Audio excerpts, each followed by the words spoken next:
Miss Jerri, is everything working your way? We're on it. We're ready to go. Miss Margaret is saying she couldn't hear us, but we're setting things up. So are you good? Yes, I can hear you. Awesome. All right.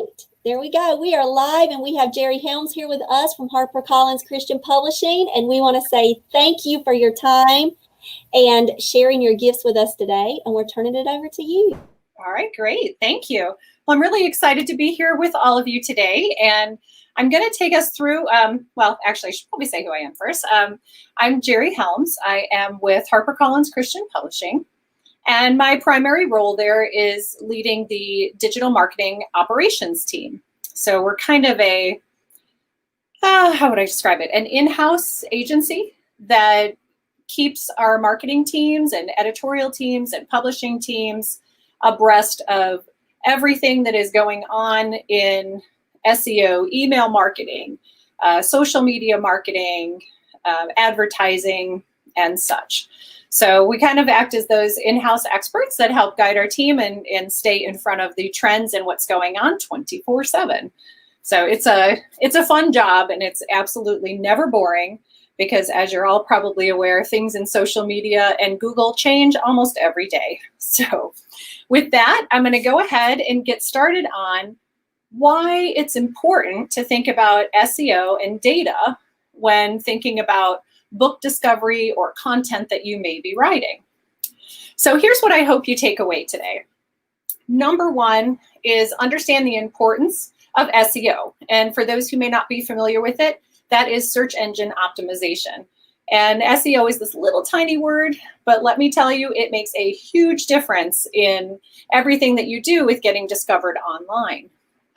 Second thing is understanding how just a little bit of research can really help support not only content that you already have, but content that you intend to write.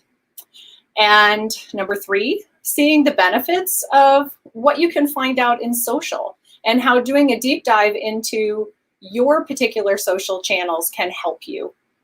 And then last but not least, how incorporating all of those things together really help you with the success of your content writing and book writing process. So first, what is SEO? I found this image and I thought this was perfect, because 9 times out of 10, I can tell you that when I say the word SEO, most people are like, ugh, what is that? Or they're afraid of it, because it sounds so daunting. So what I'd like to tell you is I'm taking Max Lucado's words out of context here, but this was one of my favorite lines from one of his books called You'll Get Through This. And it's that you're going to get through this. This is my adopted mantra for SEO, is that sometimes it may not feel painless and it may not be quick, but you will get through this and there will be a huge benefit at the end. So why does SEO matter? Well, it matters because 5.6 billion searches are taking place every single day. And Google, in and of itself, has about 90% of those searches taking place on their platform. And while Bing and Yahoo and all these other places do have search, Google is the lion's share by far of where those searches are taking place. The average person conducts somewhere between 3 to 4 searches per day.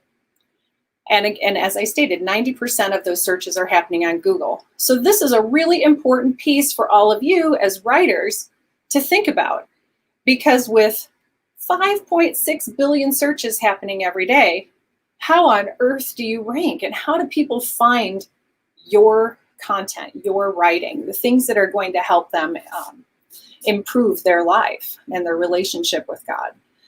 So first, I'm going to take you through a little bit of how Google works. And this is going to be a very fast tutorial, and I'll be happy to answer questions that anybody has afterwards. But basically, Google Hummingbird was an update that was made many years ago that Google was getting prepared for the things that are taking place right now.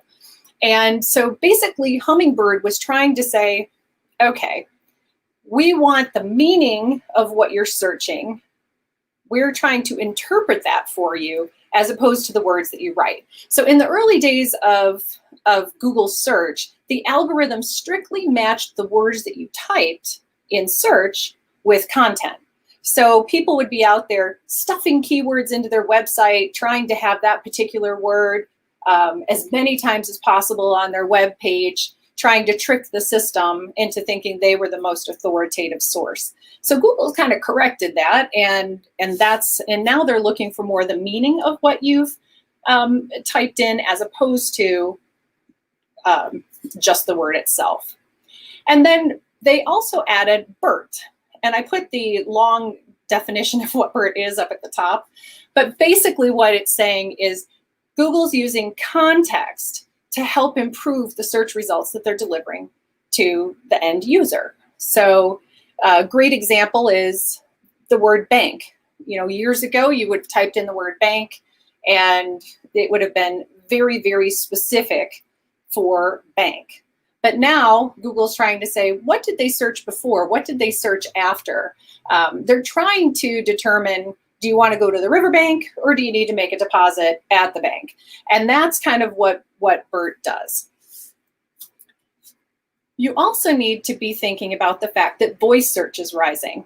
And if you look at from 2017 to where they anticipate it being in 2022, and it is well on its way there, is that voice search, people, you know, taking this device right here and saying, hey, Google, you know, where can I find a panoramic picture frame for the puzzles that we made during this pandemic? And it's going to help people find things that they want to spend their money on, or shopping, or Google. Give me, you know, send me to a website that can give me family activities that I can do. And that's kind of what people are using voice search for. And it's really important for you all to think about the fact that most voice searches start with an intent and with 4 typically different intentions in mind. And these are them. People either want to know something, they want to go somewhere, they're looking to do something, make something, create something, or they're looking to buy something. And so that's kind of how you need to think about structuring your content, because Google is processing by search intent. So they're using those keywords and those questions that people are typing in order to deliver the right content. So you're a writer. Why should you care about all this SEO stuff? So I'm going to give you 4 reasons why. And it's very important for you to help people find all the content that you're writing. You're pouring your heart and soul into creating this content to enhance people's lives, to bring them closer to God and enhance their relationship with God. And you want to make sure that they're finding that content that's going to help them. So SEO will help you do that. It also has very long-term value. So while you may start creating content and you may not see it rank right away, you have to think about the long-term benefit of it. SEO is not a super quick process, which is why I generally tend to ask people to think about it while they're in the writing process and do some of the things that I'm going to speak about in a few minutes as you're thinking about writing, as you're thinking about creating, and think about this from the long term so that you can start this process at the onset of your book writing or content writing. So SEO is really, it's going to be your secret tool. And I'm going to have you loving this by the time we are done today. So SEO can also establish you as an authoritative source. And that's really important because Google likes to eat. And I always tell people EAT stands for expertise, authority, and trust. And when you have expertise, authority, and trust, that is when Google likes to rank you higher than everybody else. So that's a very important piece to keep in mind. So the knowledge graph, this is something I'm sure many of you have seen when you've gone in to search something. It's that big panel that shows up on the right side of your screen, and you'll see kind of a little biography, information, book quotes, links to books, other people that they're searching for. It kind of taps into the collective intelligence of the web and helps people understand all the things around whatever it was that they were searching for. So What I'd like you to think about right now in this particular regard, Google pulls a lot of information from Wikipedia, a lot of it. So as authors, as content creators, as book writers, it's very, very important for you to make sure that you have a Wikipedia page and that your book has a Wikipedia page where you can pull in they can pull in different quotes and reviews about your book, or you can have a long list. If you'd like to see another one besides Billy Graham, go check out Max Lucado's Wikipedia page and his book pages. You'll see lots of long lists of books and things. And that's a great, great way to help your name and your content be recognized by Google as authoritative content.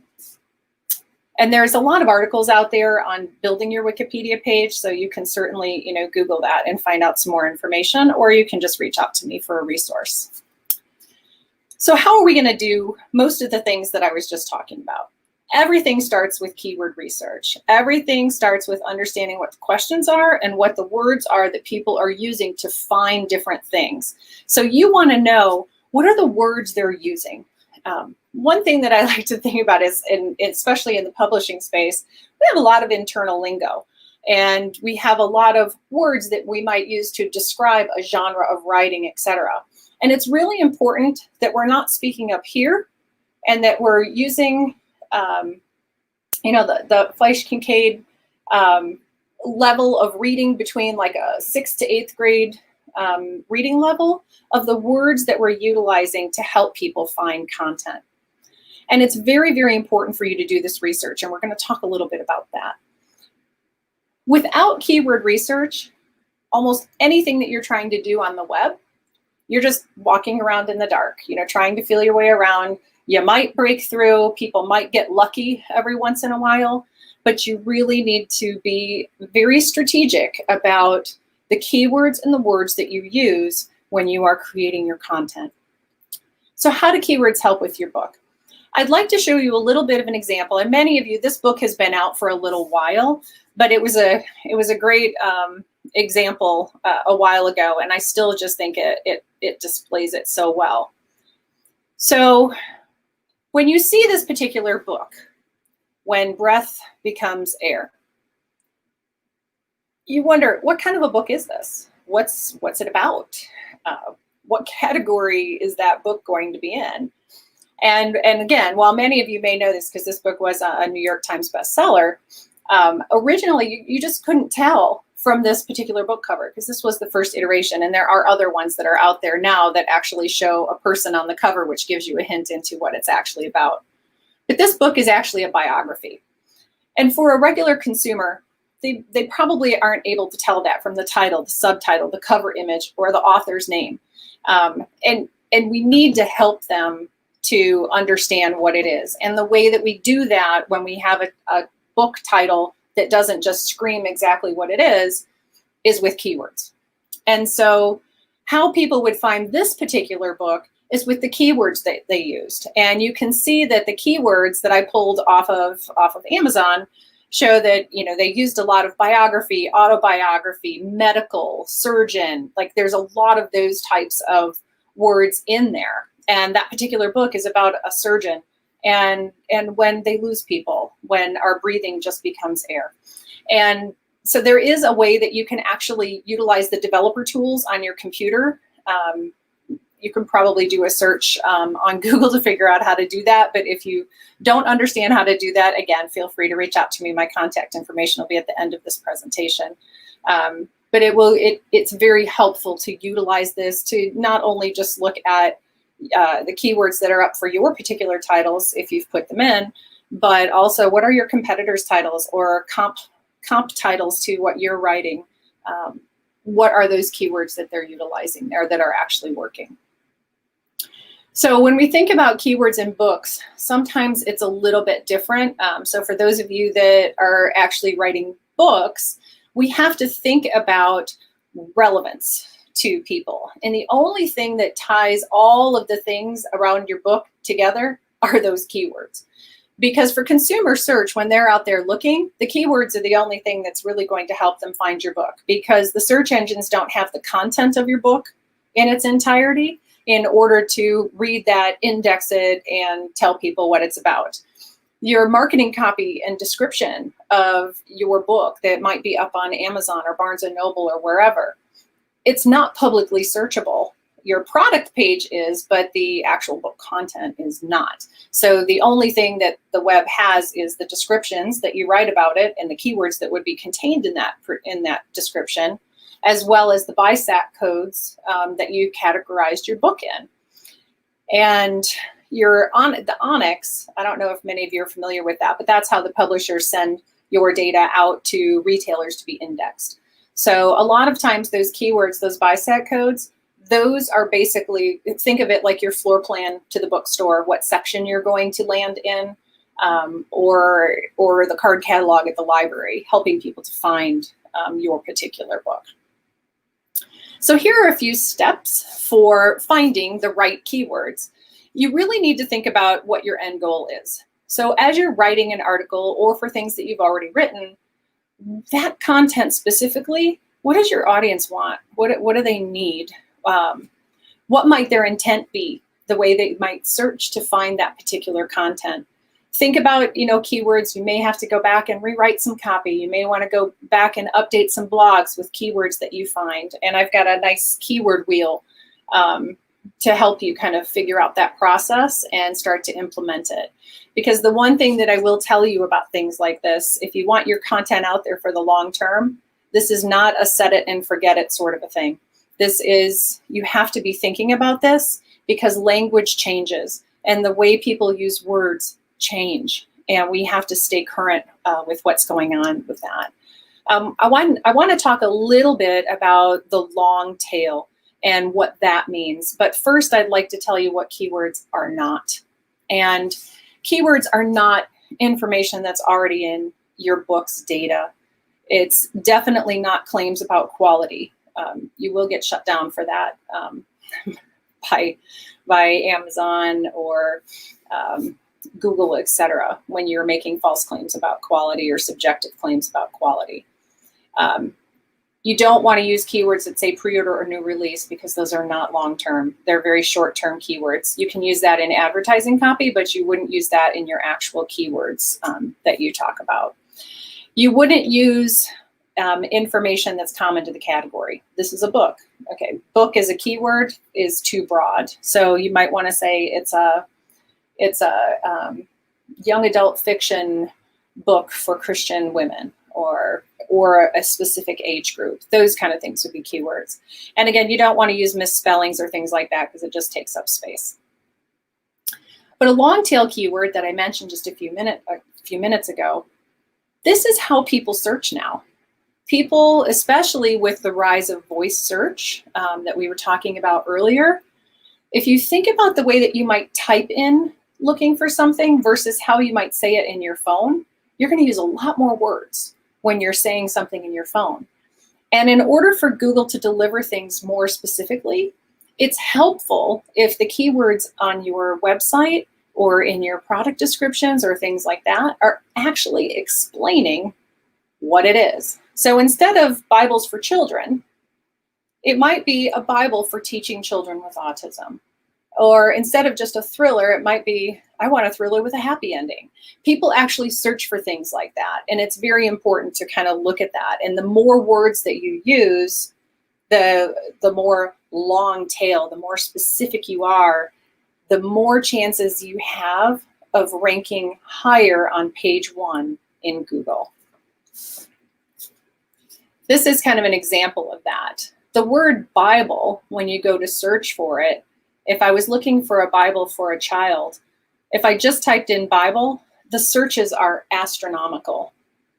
And then I'm going to have to sort through lots of pages. Then I might say, oh, I need to refine my search. I want Bibles for kids. And then I'm going to get all sorts of things from ages, 1 to 16. So the people start to get more specific as they go along. So then I might want a picture Bible for kids, or a picture Bible for kids ages 2 to 4. That's a nice description of how you would do that. And that's something that you can use when you're describing your book or your content. If you're putting something out here that, if you're writing a blog article about Bibles for kids, this may be a phrase that you want to utilize within that particular blog article. So doing the actual keyword research. These are some tools that you can use, but almost any tool is going to show you a monthly estimated search volume for a phrase. So you may go in there and type in, a great example would be Jesus Christ. And you could do that and you're going to see the massive amount of search volume for just that term. But maybe I want to know about the death and resurrection of Jesus Christ. And in that case, the number of searches will be more narrowed to what it is that I'm looking for. So those volume estimates can help you prioritize. And you'll also see within there how hard it might be for you to overtake content that's already there. So in an ideal world, you do your keyword research, make a beautiful table, create a landing page for it, and everything would be flawless and you'd rank higher in Google. But I mean, we live in the real world, so we have to take some time to think about your book, your article, your blog, and make it fit the strategy and make these keywords work for you in writing this valuable content. So here's an example of Answer the Public. It's a free tool that many of you may be familiar with, but you can go to this and you get a limited number of free searches a day. It's a pretty low cost if you do decide to do the paid prescription for it, although if you are going to pay for a subscription, there's other ones that I would recommend. But Answer the Public is a really easy to understand tool. So when the whole lockdown pandemic thing started, I wanted to know how to make my own hand sanitizer because I couldn't find any here in Chicago in our local areas. It was sold out everywhere. But if I wanted to know that, I could go in, and as you see in the nice image that's there, you can see all the ways that people ask that question. And that goes back to what it was that we talked about earlier with people's intent start with the same types of question words. So this is how you could do that. And then you can go in and you can see articles that are ranking and how you might create your content to rank better. Google Instant is another great way to find keywords. So I had chipmunks that were getting into stuff in my yard. So, you could go in there and you can just type in the word chipmunks are, and you can see all the things that people are looking for on chipmunks. Are they eating your tomatoes? Are they ruining your yard? What are they doing? And this will help you again with keywords and looking for what it is that people are actually looking for on Google. There's also a great section on that page called People Also Ask. So, if my particular search was on happy books, then the questions people ask may be, does every story have a happy ending? Is there such a thing as a happy ending?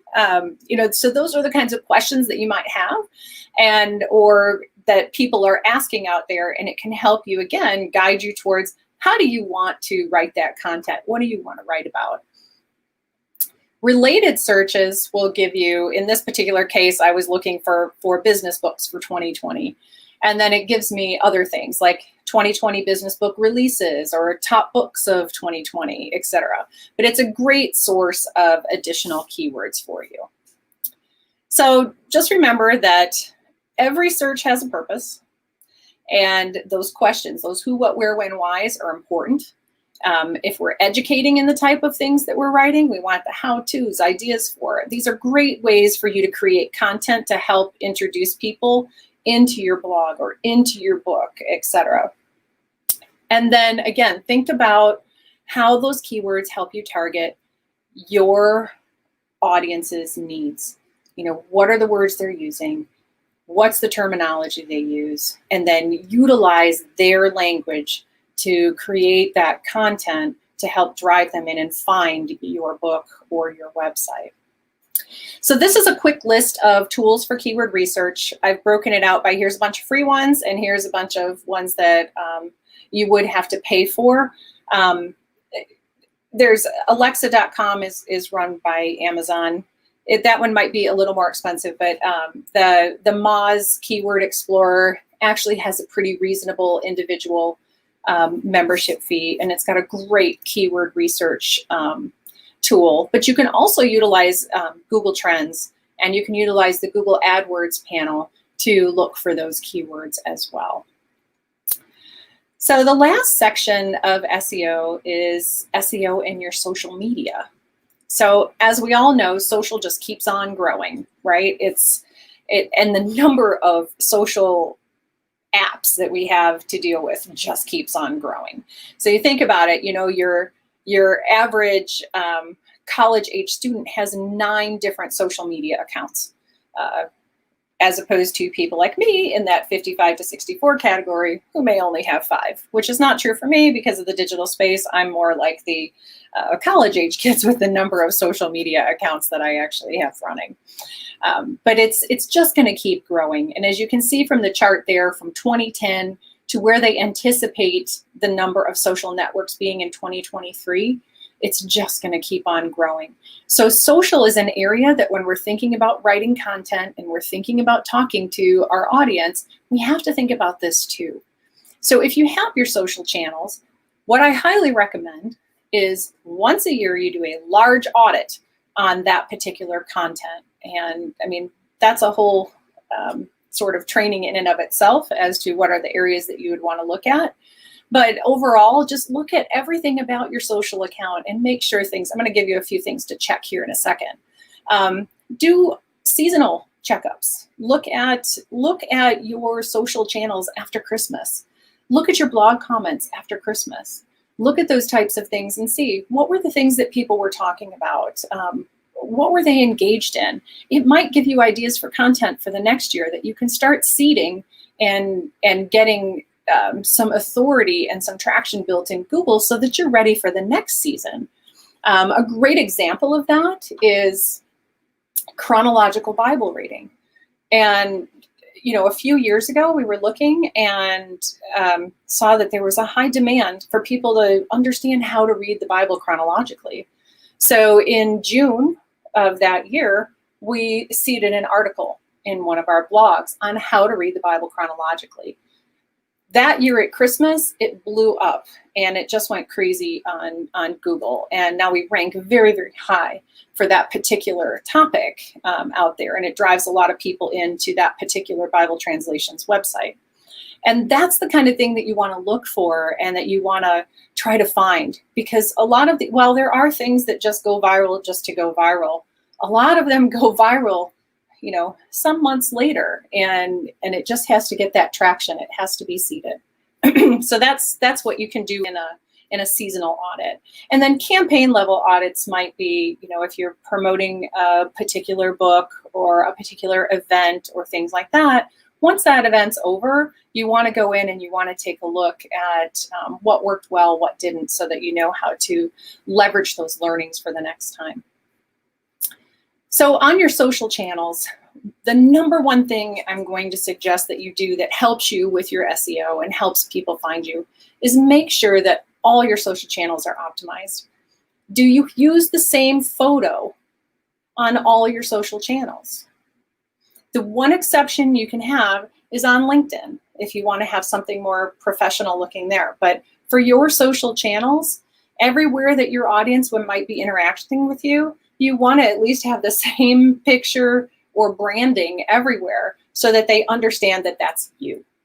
And that's one of the biggest mistakes that we see out there a lot of times, is people not utilizing the same branding everywhere that they can be found. So highly recommend that you take a look at the cover images on your social channels. Look at your bio. Look at how your particular blog or social channels are structured, and make sure that you are optimized, and that if people went from your Twitter account to your Pinterest account to your Facebook page, that they would know that that was still you. And that's really, really important. I would also say, look at your competitors' profiles. What are they doing well that you might not be? Or what are you doing well that they are not, and can you double down on that? So that's something that you might want to take a look at. And then I would highly recommend that you dive in and look at each channel to make sure that you're utilizing that channel the way it's supposed to be. Look at what people are saying in any groups that you may have. If you have a book club or anything like that, what are they talking about? And where can you find ideas for content, or maybe even your next book based upon what it is that they're actually talking about? For social SEO, again, this is just kind of a nice image for you that kind of shows, you've got the catchy title to whatever it is that you're doing in social media. That should have your keywords in it. How you're targeting, how you rank, do you have share buttons? Are you building relationships in there? And again, making sure you are just optimized everywhere within your social. And then start utilizing your keywords in those posts and talking about things, again, with the language that your followers are using. And one of the last things that I want to talk about before I tie this all together is doing some social listening. And I know a lot of times when people think about social listening, they think, wow, those social listening platforms are super expensive. But you can do these with free Google alerts. You can set those up with particular things that you want to see or know about, or even things that give you an opportunity to do something good for someone else. A great example of that is we had a gentleman, we had the NIV Bible as a Google alert, and an article came up about a man who had his Bible stolen. And it gave us an opportunity to reach out to that newspaper and say, hey, can you reach out to this guy? We'd like to replace his Bible for him. There's so many great humanitarian things we can do out there as well, just by listening to what people are saying, and then going back and utilizing that. And it's a wonderful thing for us to be able to do things like that.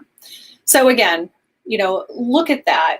Go through your social channels. Look at who your influencers are. How can they help you? Can they do street teams for your books? There's so many different things that you can do, but you've got to get these people in there, and you've got to listen to how they're talking, and then create that content that is going to endear them to you.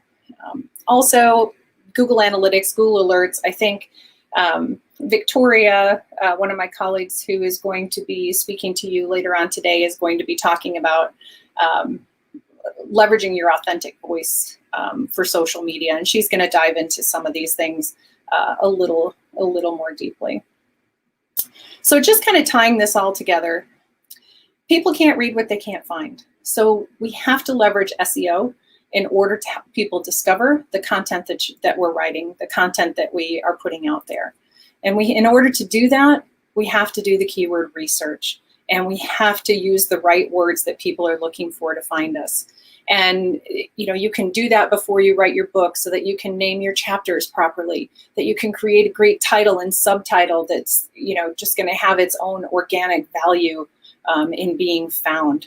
And then you've got to optimize. You've got to make sure that if you do have a website or a blog, and you have a picture of yourself making a Thanksgiving turkey, that it says so-and-so making a Thanksgiving turkey for family, or etc. You've got to talk about what those things are and leverage your keywords there as well, because Google likes that. And also just, again, listen to what people are saying within your blog posts, your social media channels, etc. And then incorporate those things back into your website, your content, etc. It's the best gift that you can get, is to listen to what people are saying out there. And then last but not least, take some action. And this keyword research wheel I have is just kind of a great way for you to kind of think about the keyword cycle. You start with keyword research, but eventually, after your book's been out there for a little while, or that article's been out there for a little while, go back and review the keywords that you're using and leverage your learnings. So what I hope you learned today was the importance of SEO, how a little research for keywords can help, and the benefits of leveraging your social channels to help you in that SEO. And above all, that all of this kind of work can really help in the discoverability of your content. So this is my information. If you want to reach out to me, I'm pretty good at responding on LinkedIn, so feel free to reach out to me on there. And that's it.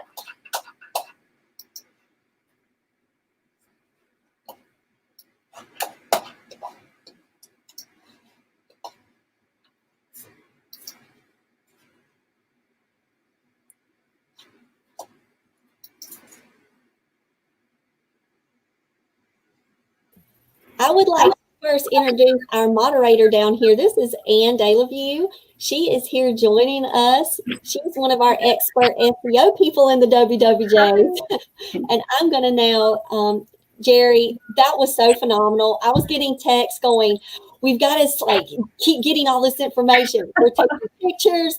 We're thanking the Lord that this is recorded, because then we can go back and just go back step by step. So thank you. So I'm going to turn it now back over and remove myself. I'm just excited.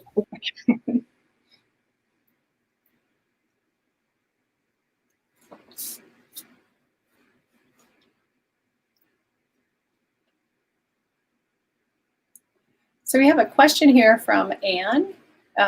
Do you need to use keywords multiple times within a blog post? That is a great question.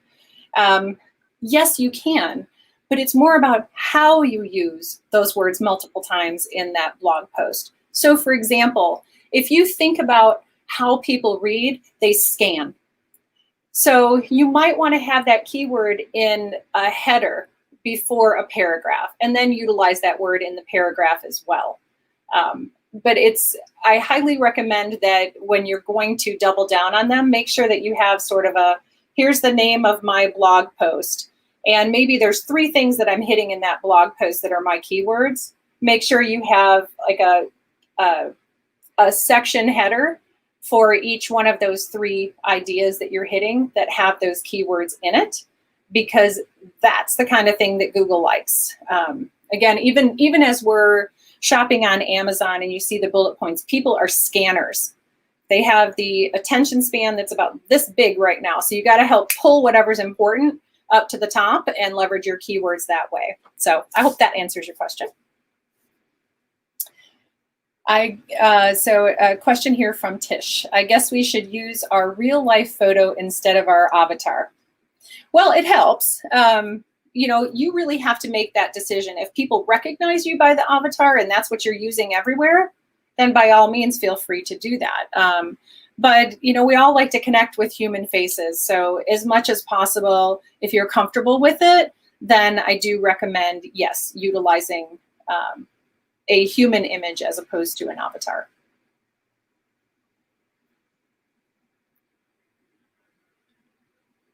Do we have any other questions? Again, nope, I don't think so.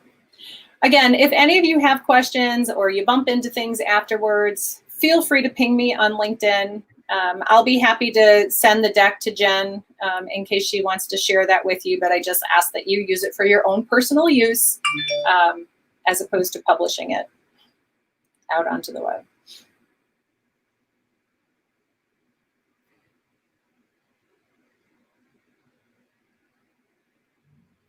Do I recommend any tools for blog posts? Anne, can you clarify in what regard?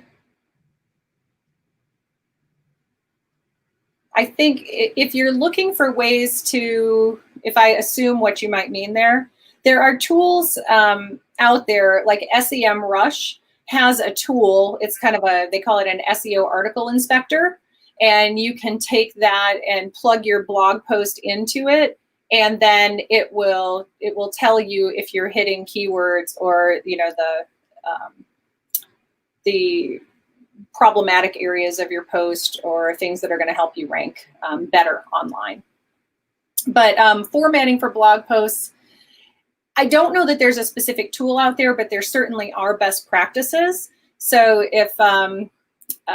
if Jen can, reach back out to me afterwards, I'll be happy to provide some formatting best practices for a blog post for you if you'd like.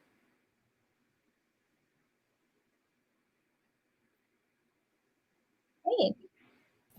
Thank you so much for everything, Miss Jerri. She is the one that was our first response for this WWJ conference and said yes. So we thank you for your time, your commitment to helping other authors, and just for your willingness to serve. So thank you, guys. Thank you all. Have a great rest of your day. Okay, bye. Bye.